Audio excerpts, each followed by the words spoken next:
Hola, salut tout le monde. Euh, on est à la librairie Ayaku Shop pour le média Parlons Manga FR. Donc je me présente, Mohamed Ali. Euh, je suis le dessinateur avec Kriko sur le projet Mukai, voilà, édité chez Omake. Aventure, piété filiale, épique aussi, drôle, famille.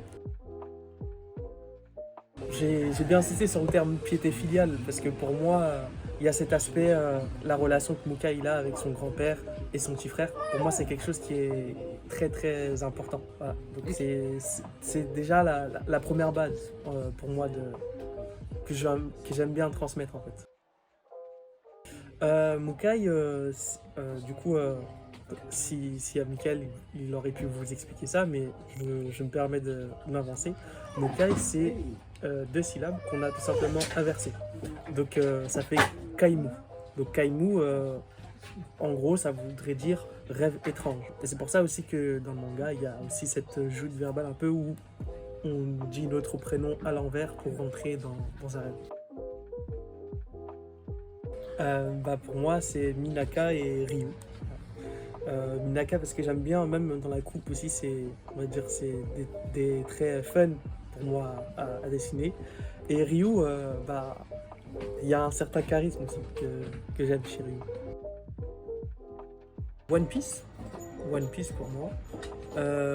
Après, il y a aussi le manga Sangatsu no Lion. Je crois le titre en France s'appelle March Comes Like in Lion. Après, en termes de dessin aussi, il y a le manga The Dungeon of the Black Company. Pour moi, c'est en termes de traits aussi, j'ai beaucoup kiffé là-dedans. Donc voilà, on va dire que c'est un peu mon socle en fait par rapport aux références. Après, il y a Fate aussi, beaucoup de Fate.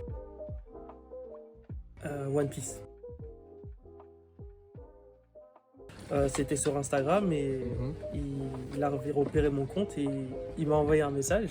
Et je t'assure, au début, tu vois les messages, tu sais pas si c'est quelque chose. Est-ce que c'est un compte fake ou quoi, tu vois, parce que le compte de base était privé.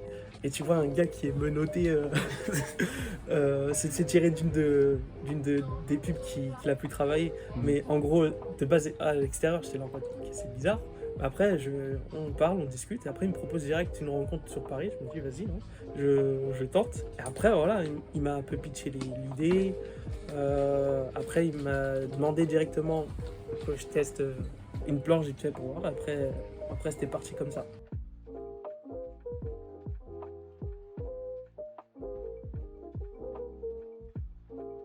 Déjà, se détacher de tous les a priori qu'on peut dire sur le dessin, entre guillemets, ou sur le métier du manga. Le plus important, c'est ce que vous faites de votre pratique du dessin ou de votre compréhension du support du manga. Donc pour ça, si vous avez besoin de faire de la copie au tout début, faites de la copie. Il n'y a aucun mal à ça. Faites des dessins croquis, modèles vivants. Prenez l'exercice qu'il y a dans les écoles d'art et faites de la copie, amusez-vous. Peut-être essayer même de mixer un peu les deux, quoi. Essayez d'adapter ça. Et voilà, hein. C'est le but, c'est d'explorer, d'être toujours curieux dans le dessin. Et pour moi, je pense que c'est ça qui tient un cap de marge de progression. Voilà. Ok. Déjà, je remercie les gens qui ont pris la peine d'écouter, les gens qui prennent le temps aussi de lire, ma famille, mes amis, mes proches, et la librairie aussi d'avoir pu nous laisser faire des dédicaces. Voilà.